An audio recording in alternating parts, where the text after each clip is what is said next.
I think they're coming for me now. I heard the boots. I heard the boots coming. Hello! Wow, this seems a lot bigger now. My connection's still weak. I don't know why I can't get good Wi-Fi. Boop-a-doop-a-doop-boop. What is that? Oh, yes. So, tonight we're gonna do a show! Yay! We were gonna do this the other night and talk about some things, but we had a few technical difficulties. I know you're spreading the word. I know it's gonna take a minute. I know this is just filler time, but it is. Let's go talk to little folks. I found out, hey, darling. So some people watch this stuff and accidentally click on it, so I won't do many shout outs, but people can feel free to comment, to interact. Quick kind of bookkeeping side for the website. If you want to check it out, Escaping Dystopia, I have a nice archive of all the shows I've done so far. So if you're interested in seeing some of the background stuff, it's all on there and now is linked, so you can check out the website, Escaping Dystopia. It's got a nice archive of stuff. I noticed, I looked up at all the views, and over the past month, looks like we've crossed like 1,000, so that's kind of cool for starting this stuff out. Pretty happy about that. I'm sure there's some cool stats on all that in the back end, and how Facebook Live works. It's really interesting to see this next generation of media, and I'm curious to see the stats on stuff and how they cover it.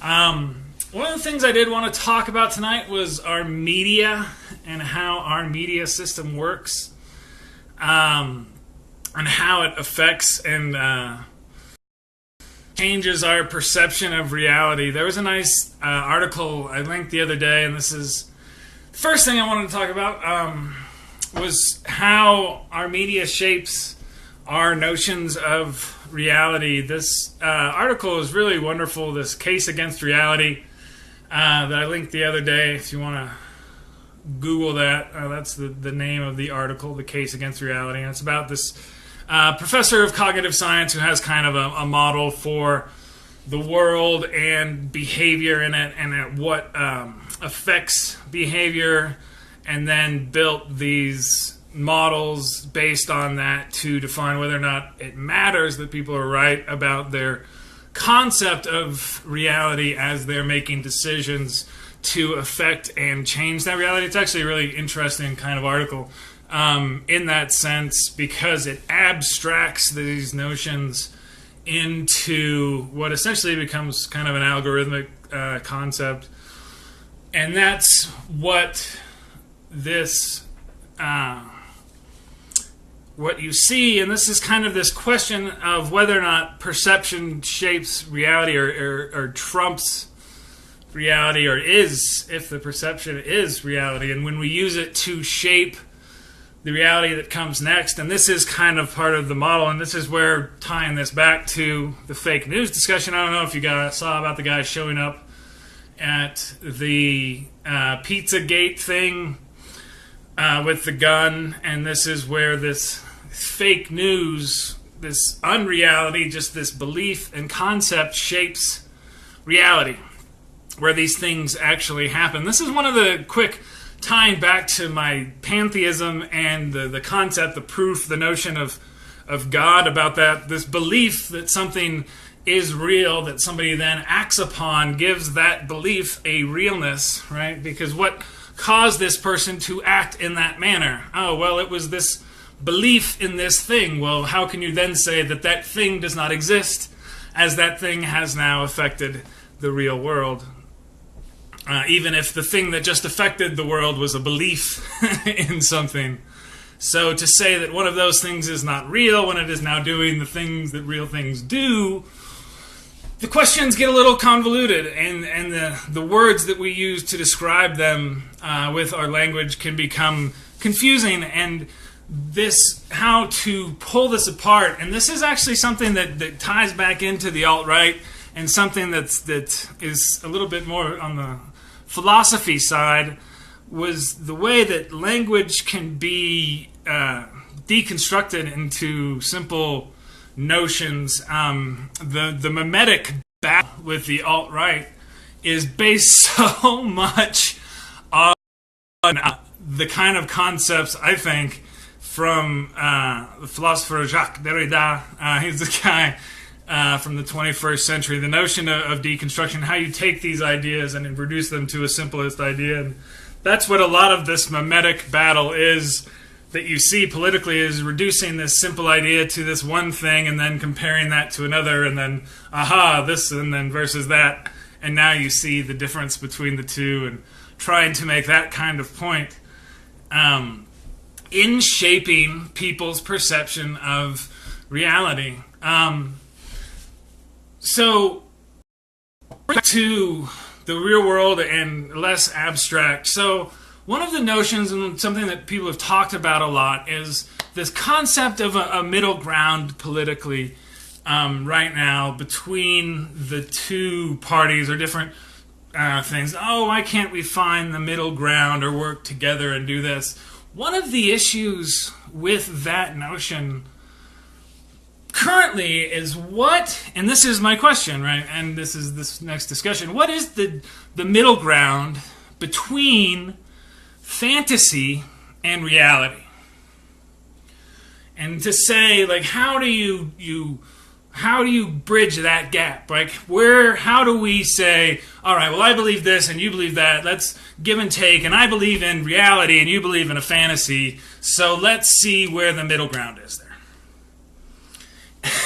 And that's where, and I don't know if you've seen the conversations I have with some of these folks, is, it ends up with this, stupid libtard is the argument against, right? That's how it happens. So now let me back this up into individual interactions, right? So each time a media story or new fact about reality comes in, you have your news feed, right? And each story that shows up is this is where this gets actually kind of fun and goes back to physics as my metaphysics. Each media article is quantized. And that fun word, right? That's the whole concept of, this is actually quantum physics, the idea that energy is exchanged in these packets, if you will, of like a quanta, right? Quantum is actually the plural. A quanta is a single energy source, but in here you have each media article being a quanta of media. Each one is quantized. Now, what I mean by that, right? So if you read the New York Times as a newspaper, you would see not each individual presented by itself, but the whole thing, right? Here's the most important article, here's this, here's that, here's the filler, here's this, that, and the other. But the way that they are mixed and then represented through an aggregation system like Facebook's is each story becomes quantized, right? And so that major, big, important story ends up being the same presentation level. Excuse me. The burps don't go away. Each presentation level of the story becomes the same. So this filler BS story shows up in your news feed and has the same level of kind of importance as, Drumpf appoints guy who hates EPA to run EPA, or guy who hates woman who hates education, public education to run education, or, guy who hates anything, the thing that he's running to run it. So each one of these stories becomes quantized. Now, in addition to the media of each story being quantized, the responses to it and how they're analyzed also has the same effect. And you have this through the commenting system, and where somebody who's actually a world-renowned expert in the subject, right, with a PhD or whatnot, has the same relative commenting importance as a fake account that's going to lie all day long, or one that's literally being paid by a foreign government to spread disinformation through foreign media. So you then have this quantized media source, and then this analysis of it as it comes in, where everything is level, and this playing field that allows basically crackpotness to have the same credibility level kind of stuff. So you lose this sense of credibility, importance, relevance. World-renowned experts and proven liars are given the same platform and same general credibility sense. And I think that's what's kind of building into part of the confusion. There's not a lot of direct exchange of ideas because politically, again, you're dealing with a fantasy on the one side and a reality on the other. And I don't know where there's a middle ground between that. And if anybody does know, feel free to try again and again and again. And nuh-uh, stupid libtard is, one of those things. And even with the carrier thing that just happened, right? The headline kind of arguing versus the details. And no, he saved them. I saw the headline. The media says he just saved all those jobs. It's like, well, yeah, but also if you read this, and then he did exactly what was the opposite of what had been a campaign promise. And nuh-uh, you're drinking the Kool-Aid, man. Which, I don't know if you've ever gotten this, but this is a reference to 1978, Jim Jones and a mass suicide. I get this all the time from baby boomers on the Kool-Aid drinking. It's so fun. I think they think most people just love that Kool-Aid.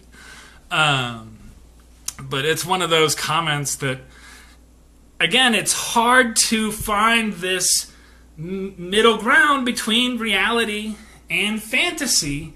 And so many of these conversations just degenerate into, nuh-uh, stupid libtard, you're drinking the Kool-Aid. And one of the things, it happens again and again. Let me give you another quick example for this. And this is a conversation that I actually had, and this is one of the difficulties with bringing information to people. And this is a great example, and I've asked this over and over again, and it has to do with whether or not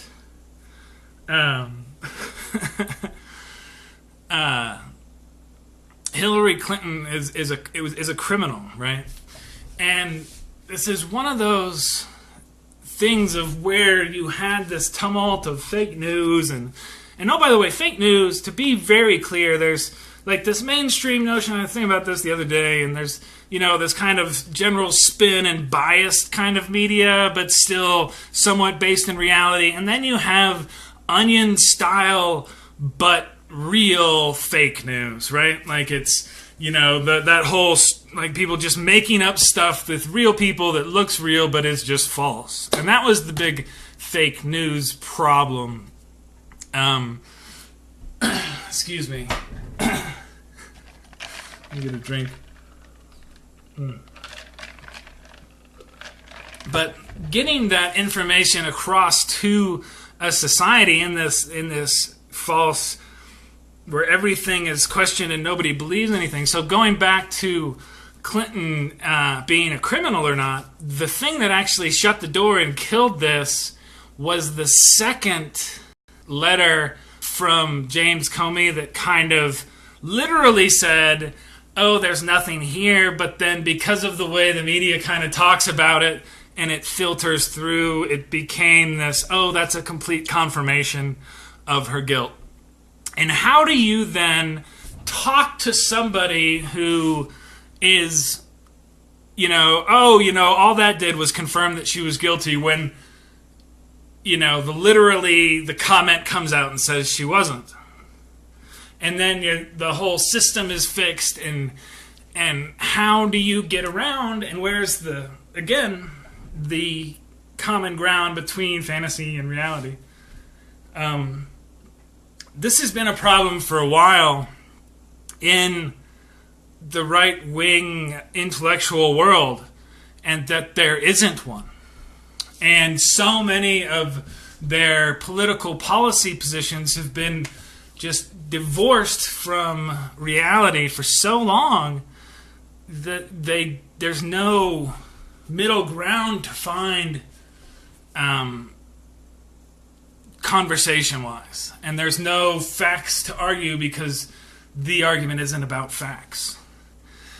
Let me give you a couple other examples about this. And this is like tax policy. And I've actually done analysis on this, and I'll have to do my charts and stuff. But the idea that you can cut taxes to pay for things. And we'll see more of this once Congress gets back in session. And the notion of the Laffer curve. This guy, Charles Laffer, is actually, I think is it Charles? I don't know. One of those has been involved with the campaign. You're going to see a massive tax cut package which the Republicans will pass immediately. And this is the notion that by cutting taxes you can stimulate the economy and make the economy grow enough that revenue in fact goes up, which doesn't generally work mathematically without hugely high sustained growth rates, which don't work. So again, this is one of those things where the public policy doesn't actually work, but it's a fantasy, and so there's not a way to discuss it. You'll see another one, and this happened in the news today with the anti-abortion legislation that was passed, I guess, in Ohio. Is that right, in Ohio? With Kasich? Where if it's got a heartbeat, it's alive, it can feel, it has rights. There's no because in the argument. It's all declarations and tautology. It's just, no, this is the way things are, and if you disagree, here comes. There's no, underlying facts, here's the reason. So you'll see this a lot coming up, and this is kind of the background and underlying philosophical differences that we're seeing in how things are discussed and covered, and why we've got just such a huge break in our society and how things are working. So, that being said,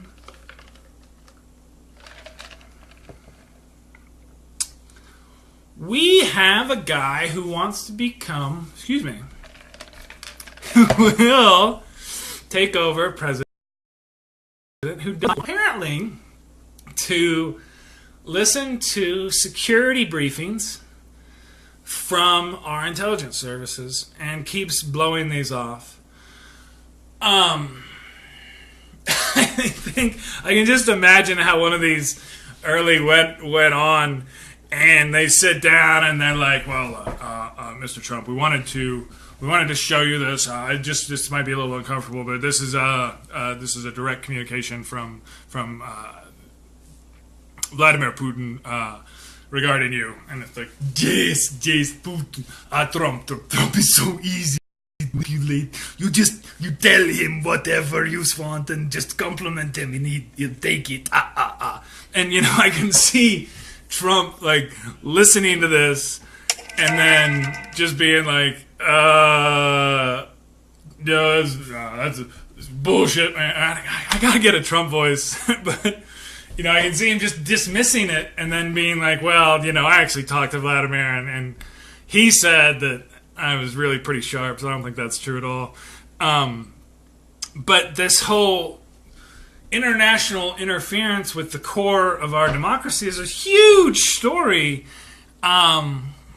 with the WikiLeaks and all that. But now we have this break between fantasy and reality, and who's going to look into this? I know, Putin or Count Dracula. That's probably a good. Maybe I should just do Putin as Count Dracula.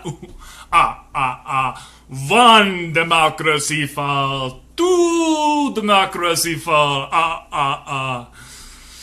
Yeah, Count Chocula, Putin. I think that works.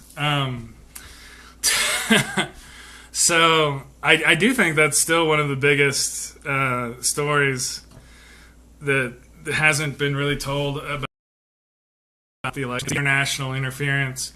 The things that's really been disturbing about this last week is all the generals being put in the cabinet.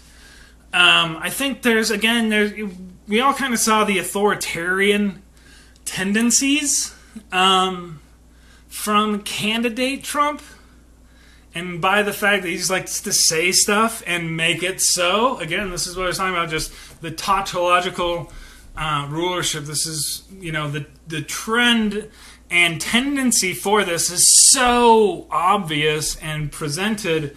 Once a challenge comes up that needs to be dealt with, you'll see quickly which way that goes.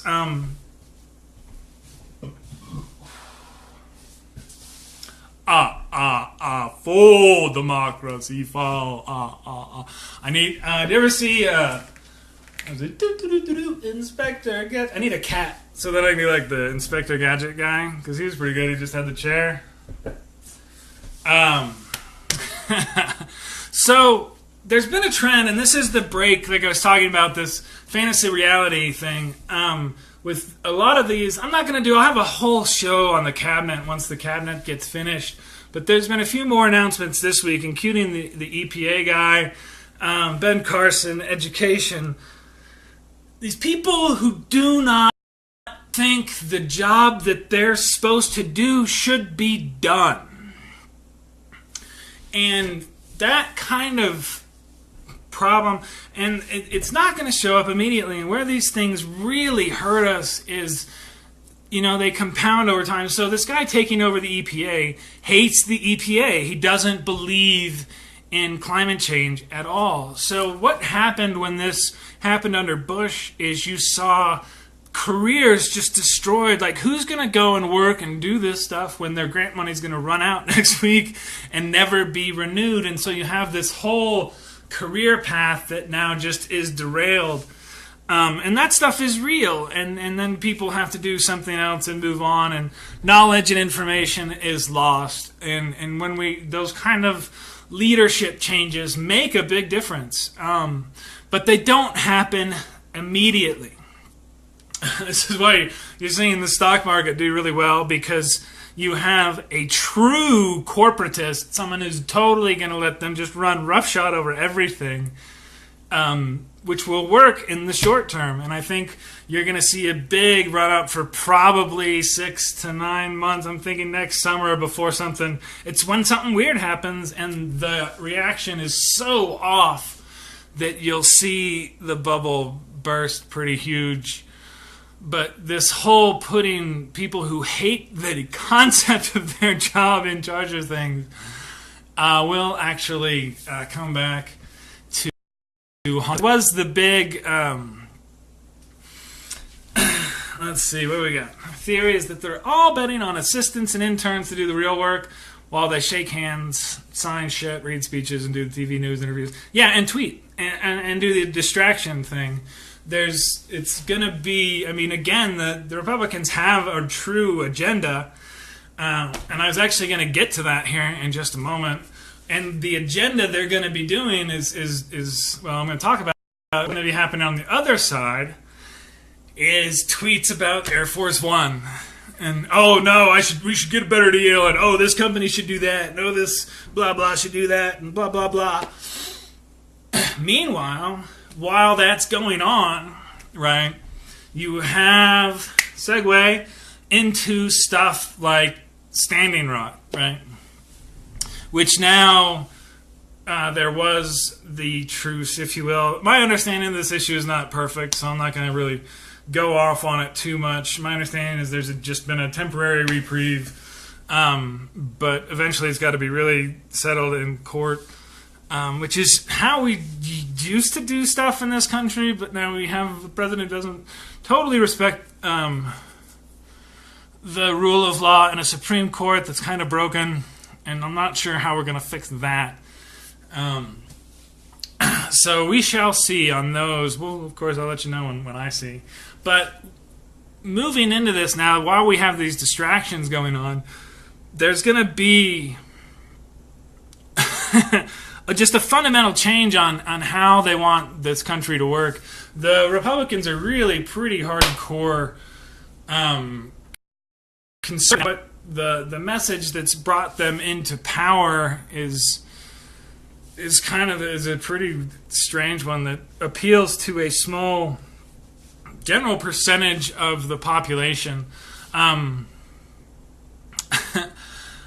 There's a word I wanted to talk about before really going into what there's going to be happening here, but that word is entitlement, and that's one of those really loaded words in our language. Which kind of refers back to the first part of the show, talking about how we perceive and understand these. But this word entitlement can go both ways. We have, the notion of something that you've worked for your whole life, or that you tried really hard, that you are entitled to, and then the notion that someone feels entitled to something, which is they might be unnecessarily, over believing in their own sense of self-worth, right? Like they feel entitled to this just because of who they are, whereas somebody else feels entitled to this because of how hard they worked for it. And so that word also, we have it in our society as a noun for like Social Security and Medicare. This notion of entitlement and our actual entitlements will be a big thing in 2017. We have, and this is where the country kind of splits apart into the kind of baby boomer generation, which is moving right now all into retirement, and kind of the rest of us. And I'm running a little bit out of time, but I've always had this question on the baby boomers and the demographics of this, and I should have looked at this a little bit closer this summer before I made my final prediction for the election, because this is kind of the issue. So baby boomers were born generally from 1954, were aged 54 to 70 in 2016. This is I'll get to why this matters in just a second. So 54 to 70 in 2016, a demographic for the generation. The average age is 62, and the average life expectancy for folks born in that generation is 68 or so, late 60s. So what that means is, on average, you're going to have baby boomers still around for another.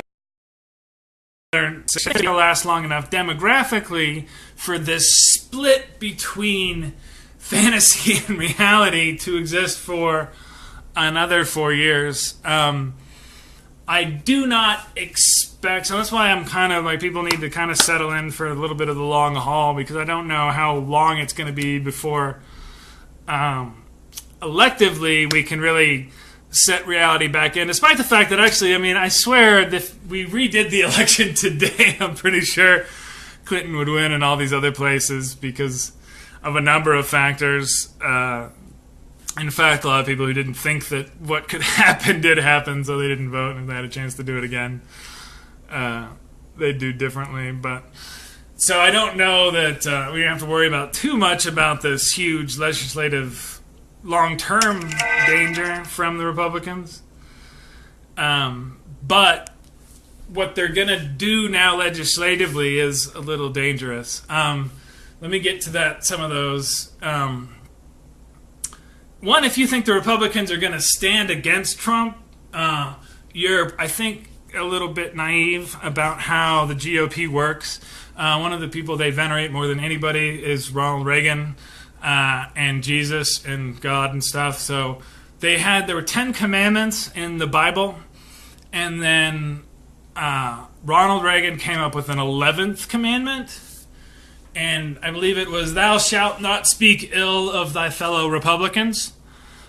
And so if you expect the Republican Party that has that as their 11th commandment to stand up and impeach Trump immediately or at any point soon, I think you're kind of fooling yourself. You've already seen now in the next issue this concept of a division between church and state. I think is going to be under attack really quick. There was an article, a thing from Orrin Hatch, that already covered this. The Devos, the Department of Education appointee, is very much the idea of moving public funds into private schools. So this church-state different. Voter rights is going to be a huge issue because, again, the fantasy versus reality debate is on the one side that there's this fantasy that millions of fake votes exist and that that's what run the election, or that's what gave Hillary the popular vote win, although, of course, Trump was the real victory among real Americans. But the fake voters have to be stopped, so you're going to see national voter ID or some sort of voter limitation because the integrity of the election, again, is the most important thing. So we have to stop the Russians, so we have to have voter ID national, which, of course, that unfairly impacts certain people, but, they shouldn't be voting anyway. So you'll see, so you got that church thing, voter ration.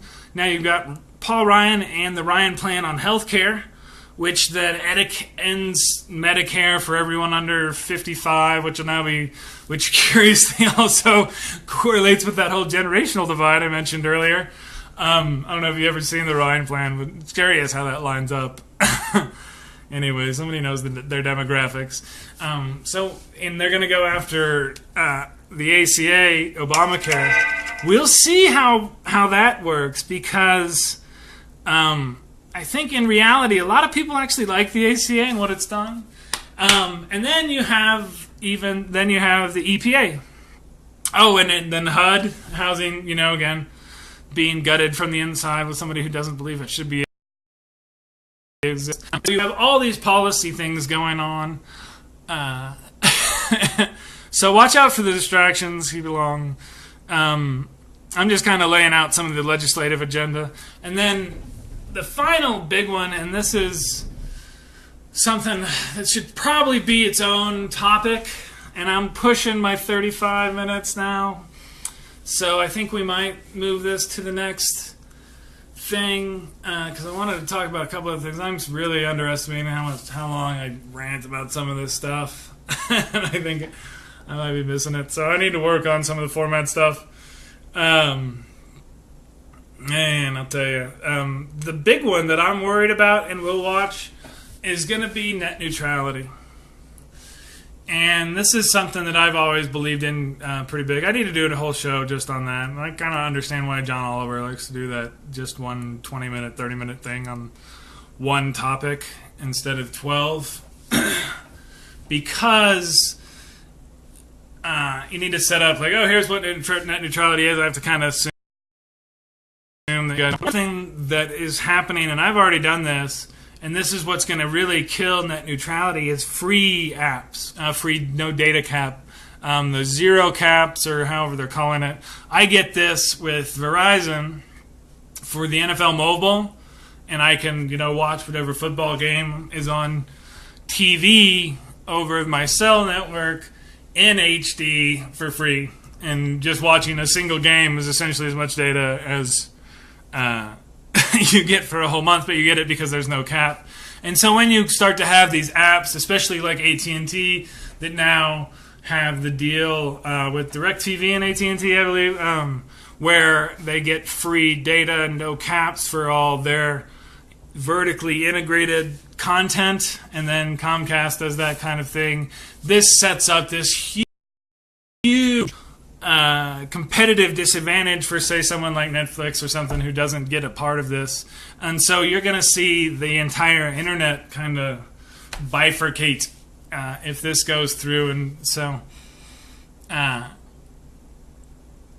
that's fun. That's why I want to do a whole show on it, because there's a big change coming to the internet and how it works, and having that change, and you'll see on that. And then, of course, there's the immigration side. So, and doing the deportations and the immigration bans. We'll see again how far that goes. So I talked about all that stuff. And now there's two things that I wanted to cover real quick, just to mention. Although it is getting a little late in the show. One is another link I'll put up to for Cassini. We have a satellite that's cruising around Saturn. If you've seen Saturn up in the sky, Saturn has this really cool. Nope. How many things? 6 benzene.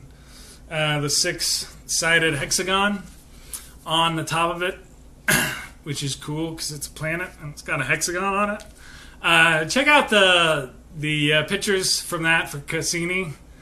We're going to talk about that a little next time. I think there's a fun history about how people figured out some science behind our carbon life form and benzene and that hexagon, and a dream that August Kekule had a long time ago. So that is pretty much what I wanted to talk about tonight. There's a couple other things. I know it was kind of boring. But I wanted to set up some of the issues that we'll be talking about coming up this next year and what to watch out for. It's coming from every direction now, it looks like. Every aspect of society. So you can't get too distracted or blown out or think that this stuff is going to be normal, because it's going to get really weird in a lot of ways, which is part of some of the design for people who want to do this. So I think you need to stay critical and engaged, not so cynical. But understand that there is a direct war on reality going on, and that's gonna as a final bit I'll say, and this is something that Obama, who I think is a very wise man, you gonna name this show? I do have a name. Escaping Dystopia. That's kind of the whole, I think, right? Isn't that the name of it? That's where the website is.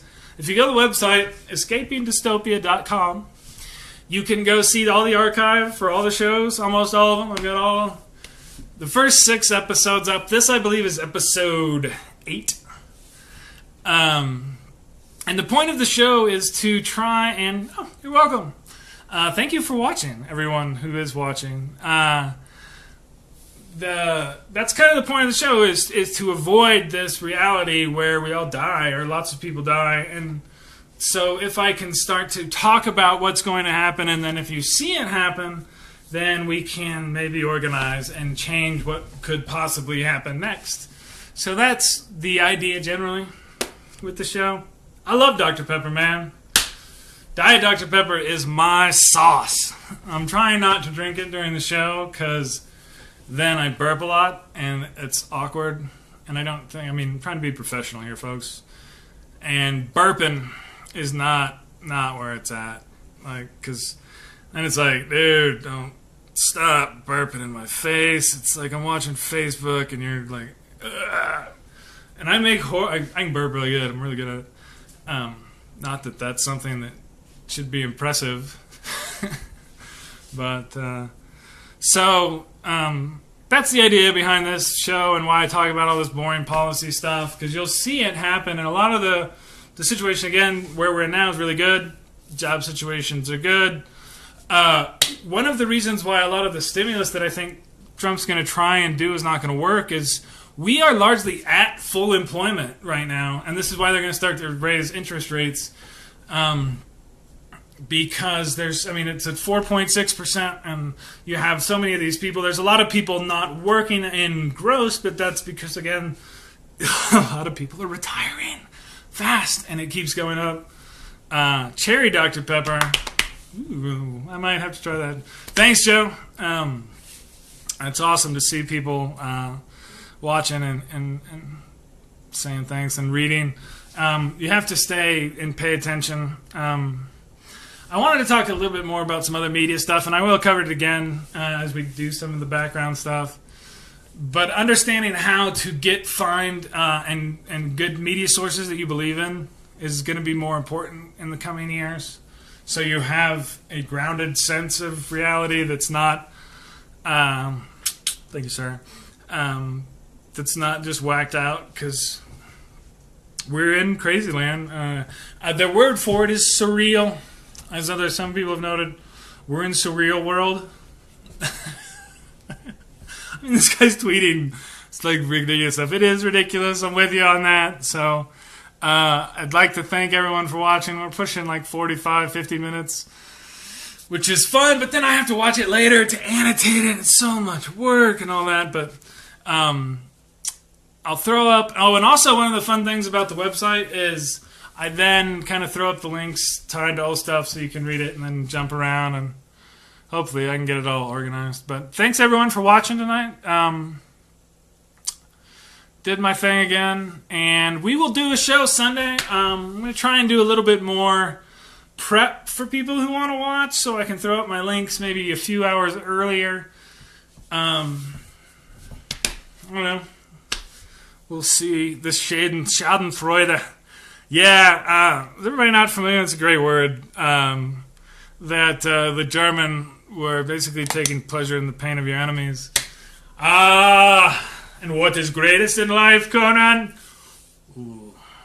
To crush your enemies, to see them driven before you, to hear the lamentations of their women and children. So that's Schadenfreude. By the way, did you guys see that Buff Jesus thing? Like the one where he's like, is totally ripped. That is straight out of Conan from the comic. He was, I think, like the first Conan book, or maybe it was another guy. That's how he started out. He was being crucified, and then he's like, no, I'm not. So anyway, that thing was funny. Good stuff online. Thanks everybody for watching. I think we're going to call that a shizzo. I'm also going to put links up to the whole website, so hopefully it'll start showing up in Google searches. But like I said, 1,000 views in the first month, so I'm pretty happy with that. And if I do that for the next 20 years, I'd actually be kind of happy. So, word up, fizzles, and have a great night. Thank you. See you Sunday. I just keep talking. I don't know. It's still working. And the longer you go, the more people watch. But I gotta go. I'm gonna go. Good night, everyone. Thank you. Peace.